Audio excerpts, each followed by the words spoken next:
Hello friends, welcome to my channel study with Seemar. आज हम करेंगे एनसीईआरटी क्लास 12 हिस्ट्री के 6 चैप्टर का 4th पार्ट, जिसका नाम है भक्ति सूफी परंपराएं। इससे पहले हमने 3 पार्ट कर लिए थे।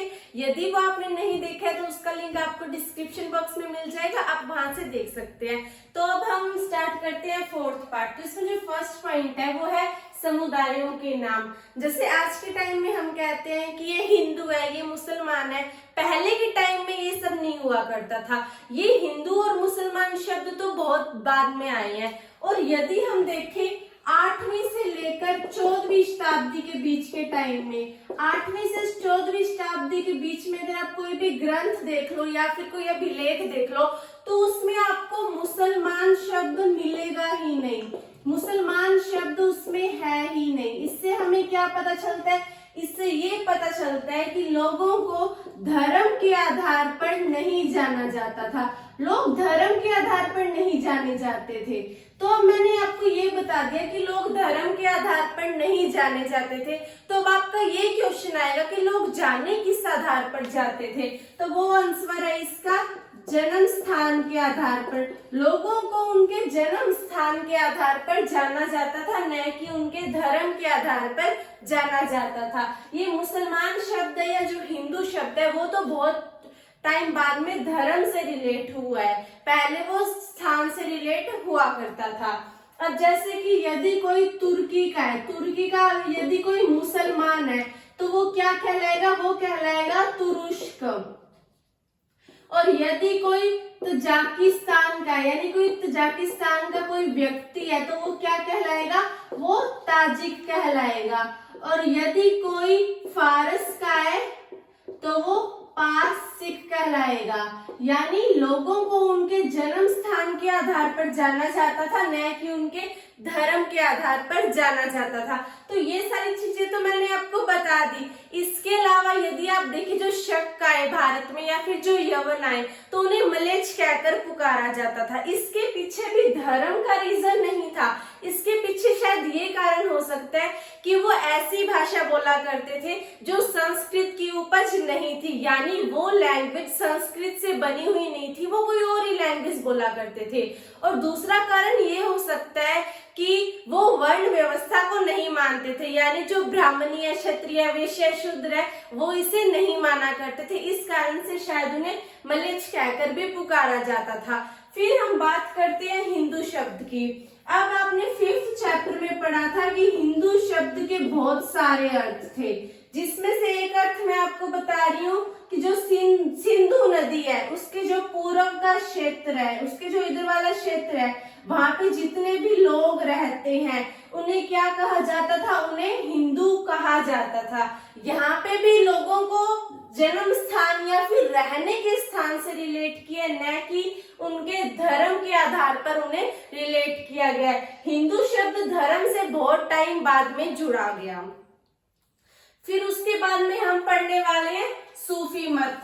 तो आपको ये भी पता होना चाहिए कि सूफीवाद क्या होता है। तो इसमें सबसे पहले हम देखेंगे कि सूफीवाद का क्या अर्थ है, उसका क्या अर्थ लिया जाता था और वो किस शब्द से मिलकर बना है। तो मैं यहाँ पे लिख देती हूँ सूफीवाद। साथ में मैं इसके एक और शब्द लिख रही हूँ तसव्वुफ। यहाँ पे मैंने 2 शब्द लिखे, एक है सूफीवाद और दूसरा है तसव्वुफ। सूफीवाद को आप जानते होंगे कि इंग्लिश में सूफीज्म कहा जाता है, ठीक है। लेकिन यदि आप कोई भी इस्लामी ग्रंथ देखते हो, इस्लामी ग्रंथ को अगर आप चेक करेंगे तो उसमें सूफीवाद शब्द कहीं नहीं लिखा हुआ है। सूफीवाद शब्द उसमें है ही नहीं। तो फिर आप कहेंगे कि उसमें सूफीज्म शब्द होगा, लेकिन उसमें क्या है? उसमें सूफीज्म शब्द भी नहीं है। उसमें जिस शब्द का प्रयोग किया गया है वो है तसव्वुफ। हालांकि ये दोनों एक ही हैं, जो तसव्वुफ का मतलब है वो ही सूफीवाद का मतलब है, लेकिन जो इस्लामी ग्रंथ है उसमें तसव्वुफ शब्द का प्रयोग किया गया है, सूफीवाद या सूफीज्म का प्रयोग नहीं किया गया है। इसके अलावा कुछ विद्वान ये कहते हैं कि जो सूफीवाद शब्द है वो सूफ से बना है। सूफ का क्या अर्थ होता है? सूफ का अर्थ होता है ऊन। अब इससे कैसे रिलेट किया गया है कि जो सूफी संत है या जो सूफी लोग हैं वो खुरदरे ऊनी कपड़े पहनते हैं। कौन से कपड़े पहनते हैं? खुरदरे ऊनी कपड़े पहनते हैं। इस कारण से जो वो परंपरा या जो मान्यता है उसे क्या कहा गया? उसे सूफीवाद कहा गया। लेकिन कुछ ये नहीं मानते, कुछ कहते हैं कि ये सूफ से नहीं बना है बल्कि ये सफा से बना है। सफा का क्या मतलब है? साफ। कुछ कहते हैं कि ये सूफ से बने जिसका मतलब है ऊन, लेकिन कुछ कहते हैं कि ये सफा से बने जिसका अर्थ है साफ। तो यहाँ पे अलग अलग जो विद्वान है उसकी अलग अलग मान्यताएं हैं। ये भी आपको याद करना पड़ेगा कि सूफीवाद का इस्लामी ग्रंथ है, उसमें कौन सा शब्द प्रयोग किया गया है और सूफीवाद किस शब्द से मिलकर बना है। अब हमने पढ़ लिया कि सूफीवाद क्या होता है। अब हम पढ़ेंगे कि सूफी मत का विकास कैसे हुआ, कि इसका उद्भव कैसे हुआ, ये कैसे कैसे आगे बढ़ना स्टार्ट हो गया। तो अगर हम इस्लामी धर्म की बात करें, जब वो धीरे धीरे बढ़ता जा रहा था तो कुछ लोग ऐसे हुए जिन्होंने इस्लाम धर्म में जो रूढ़िवादी परंपरा पाई जाती है उसका उन्होंने क्या किया? विरोध किया, उसकी उन्होंने आलोचना करना शुरू कर दिया। कुछ ऐसे लोग हुए जिन्होंने इस्लाम धर्म में जो रूढ़िवादी परंपरा पाई जाती है उसकी उन्होंने आलोचना करना स्टार्ट कर दिया और साथ ही साथ उनका वैराग्य की तरफ झुकाव होने लग गया।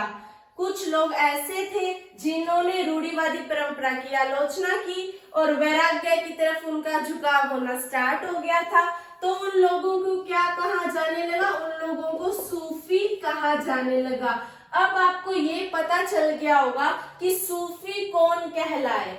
सूफी वो लोग कहलाए जो रूढ़िवादी परंपरा की जिन्होंने आलोचना की और वैराग्य की तरफ जिनका झुकाव हुआ, वो लोग क्या कहलाए? वो लोग सूफी कहलाए।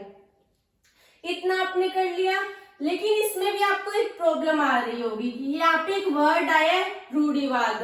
रूढ़िवाद एक ऐसी परंपरा है, एक ऐसी मान्यता है जो पहले से चलती आ रही है और अभी भी लोग उसे मान रहे हैं। उसके पीछे क्या साइंटिफिक रीजन है, क्या तथ्य है, ये हमें नहीं पता है, लेकिन फिर भी हम उसे मान रहे हैं। एक एग्जाम्पल से समझाती हूँ। जैसे कि बिल्ली रास्ता काट जाती है तो हम कहते हैं कि ये अच्छा नहीं है, ये अपशगुन हो गया है। ये पहले भी मानते आ रहे हैं और अब भी मान रहे हैं। इसके पीछे क्या रीजन है हमें नहीं पता, लेकिन फिर भी हम मान रहे हैं। तो वो क्या कहलाएगी? रूढ़िवादी मान्यता कहलाएगी। वो रूढ़िवादी परंपरा हो गई एक तरह से। तो उसकी उन्होंने क्या की? आलोचना की। ऐसी ही कुछ रूढ़िवादी परंपराएं इस्लामी धर्म में भी पाई जाती थी। अब जो ये सूफी हुए उन्होंने जो धर्म गुरु जो कुरान की व्याख्या करते थे उसकी भी आलोचना की।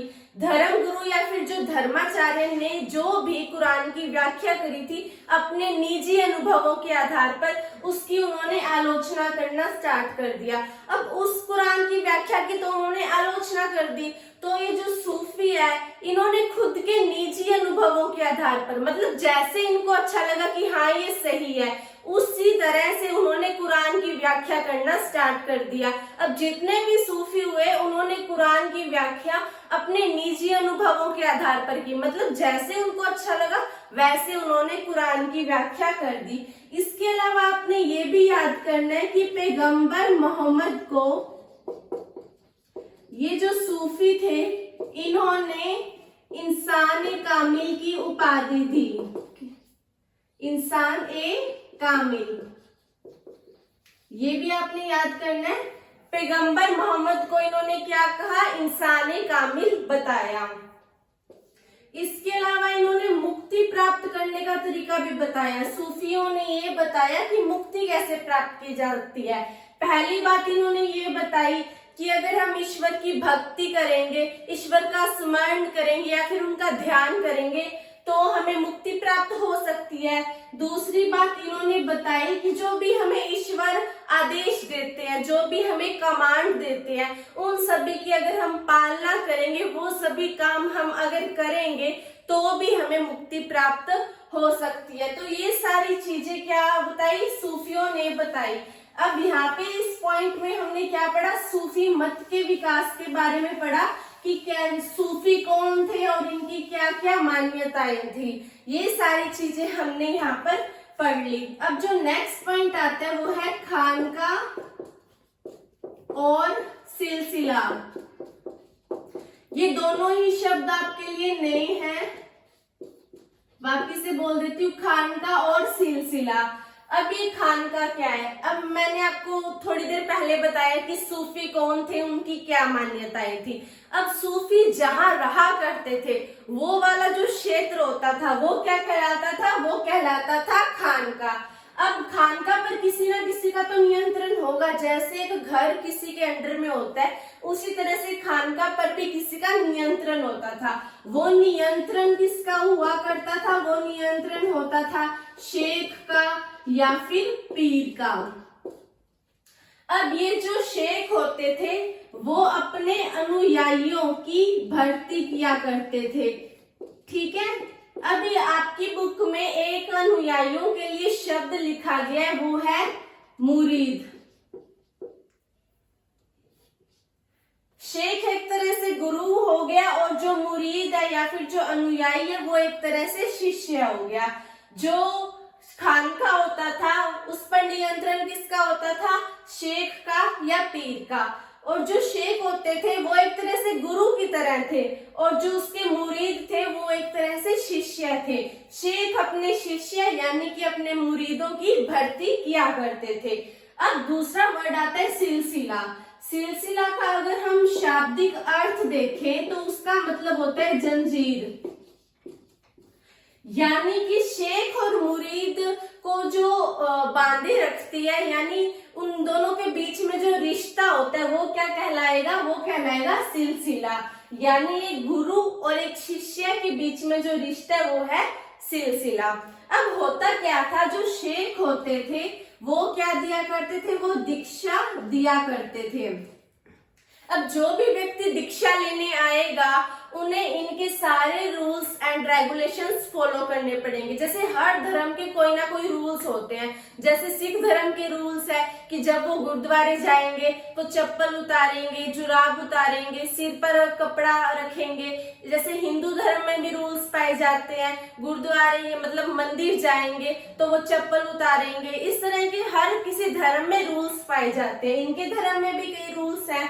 तो जो शेख जब दीक्षा दिया करते थे, जो दीक्षा लेता था, जो दीक्षित व्यक्ति होता था, उसे इन सभी रूल्स को मानना पड़ता था, जो भी इनके रूल्स हुआ करते थे।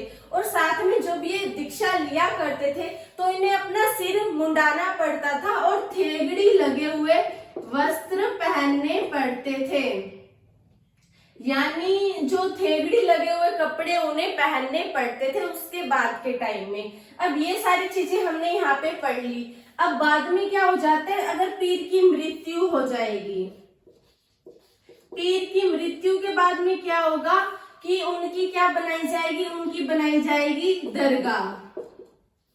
कोई स्थान है उनकी वहां पर बना दी उन्होंने दरगाह। अब उनके जितने भी मुरीद है यानी उनके जितने भी शिष्य है वो जो दरगाह वाला जो स्थान है, वो दरगाह वाला जो क्षेत्र है वो उनके लिए बन जाएगा भक्ति का स्थान, यानी भक्ति स्थल बन जाएगा। अब सारे के सारे जो मुरीद है वो वहां पर भक्ति करने के लिए आया करेंगे, वो वहीं भक्ति किया करेंगे। और आसपास से जितने भी लोग हैं वो वहां पर जियारत के लिए आया करेंगे। अभी जियारत क्या है? जियारत एक तरह से तीर्थ यात्रा या तीर्थ स्थान कह सकते हैं। वो जो भक्ति स्थान है यानी जो दरगाह वाला एरिया है वहां पे आसपास से लोग जियारत के लिए आते थे। और ये जो सारी परपटी होती थी इसे क्या कहा जाता था? इसे उर्स कहा जाता था, क्योंकि ये माना जाता था कि मरने के बाद जो पीर होता है वो भगवान की ओर ज्यादा निकट हो जाता है और ज्यादा समीप हो जाता है। इससे मतलब पहले तो उनकी जो विश होती थी यानी उनकी जो भी इच्छाएं होती थी वो थोड़ी जल्दी पूरी हो जाएगी इस कारण से, क्योंकि मृत्यु के बाद में पीर जो भगवान के और ज्यादा निकट हो गया है तो अब कोई भी व्यक्ति अपने पीर को अपनी जो उसकी इच्छा है वो बताएगा और उसकी इच्छा बहुत जल्दी ही पूरी हो जाएगी। इस कारण से आसपास से लोग आया करते थे अपनी इच्छाओं को, अपनी कामनाओं को जल्दी पूरा करवाने के लिए। तो ये सारी चीजें हमने यहाँ पर पढ़ी खानका और सिलसिला के बारे में। लेकिन आगे क्या होता है, खानका के बाहर भी बहुत सारी चीजें होने लग जाती है, यानी इसके भी अब 2 पार्ट्स हो जाएंगे। इसके भी आगे 2 पार्ट्स हो जाएंगे। अब एक वो जो खानका को मानते हैं, खानका में जिनकी आस्था है, जिसमें वो विश्वास रखते हैं, और दूसरे वो जो खानका को नहीं मानते। एक वो जो शरिया को मानते हैं और दूसरे वो जो शरिया को नहीं मानते। हालांकि हमने जो शरिया वर्ड है वो अब से हमने 3-4 बार पहले भी पढ़ लिया है, लेकिन अगर आपको ये नहीं पता होगा तो मैं बता देती हूँ कि जो शरिया होता है वो एक इस्लामी कानून होता है। हर धर्म का कोई ना कोई कानून होता है, नियम होते हैं। इसी तरह से जो शरिया है वो है इस्लामी कानून। एक वो जो इस्लामी कानून को मानते हैं और दूसरे वो जो इस्लामी कानून को नहीं मानते हैं। अब जो खानका को मानते हैं, जो इस्लामी कानून यानी कि जो शरिया को मानते हैं, उन्हें क्या कहा जाएगा? उन्हें कहा जाएगा बास शरिया, क्योंकि वो शरिया को मानते हैं। अब दूसरे वो जो खानका को नहीं मानते, जो शरिया को नहीं मानते, उन्हें क्या कहा जाएगा? उन्हें कहा जाएगा बे शरिया। बे का मतलब होता है नहीं, यानी जो शरिया को नहीं मानते वो क्या कहलाएंगे? बेशरिया। और जो शरिया को मानते हैं, जो खानका को मानते हैं, वो क्या कहलाएंगे? बाशरिया कहलाएंगे। अब जो बेशरिया है वो खानका में तो रहते नहीं है, इस कारण से वो गरीबी वाला जीवन व्यतीत करते हैं, वो फकीरों वाला जीवन व्यतीत करते हैं। और साथ ही साथ जो बेशरिया है उन्हें अलग अलग नाम से भी जाना जाता है, जैसे कि कलंदर, मदारी, मलंग, हैदरी, इन सभी नामों से जो बेशरिया वाले जो सूफी हैं उन्हें जाना जाता है। इसके अलावा अब हम आगे बात करेंगे चिश्ती सिलसिले की। अब मैं आपको बता रही हूँ चिश्ती सिलसिले के बारे में। अगर हम इस उपमहाद्वीप में देखें, मतलब भारत में देखें, तो चिश्ती सिलसिले का यहाँ पर बहुत ज्यादा प्रभाव रहा। ये बहुत ज्यादा यहाँ पर प्रभावशाली रहा। इसके 2 कारण थे। पहला कारण तो ये था कि इन्होंने यहाँ पे जो स्थानीय परिवेश है उसमें ये बहुत अच्छी तरह से ढल चुके थे, यानी ये जो चिश्ती होते थे ये यहाँ का जो स्थानीय परिवेश पाया जाता था उसमें अच्छी तरह से घुल मिल चुके थे। इस कारण से उनका यहाँ पे बहुत ज्यादा प्रभाव रहा। दूसरा कारण ये है कि जो भारतीय भक्ति परंपरा है उसमें जितनी भी विशिष्टताएं पाई जाती थी, जितनी भी विशेषताएं पाई जाती थी, उन्होंने इसको अपना लिया, यानी भारतीय भक्ति परंपरा की विशेषताओं को इन्होंने अपना लिया। इस कारण से भी इनका बहुत ज्यादा प्रभाव रहा। अब अगर हम बात करें शेख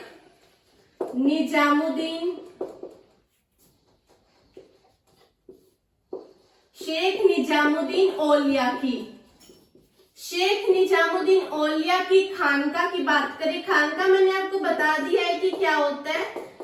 इनकी खानका कहाँ स्थित है आपने सबसे पहले ये याद करना है। शेख निजामुद्दीन औलिया की जो खानका है वो दिल्ली शहर में बाहरी सीमा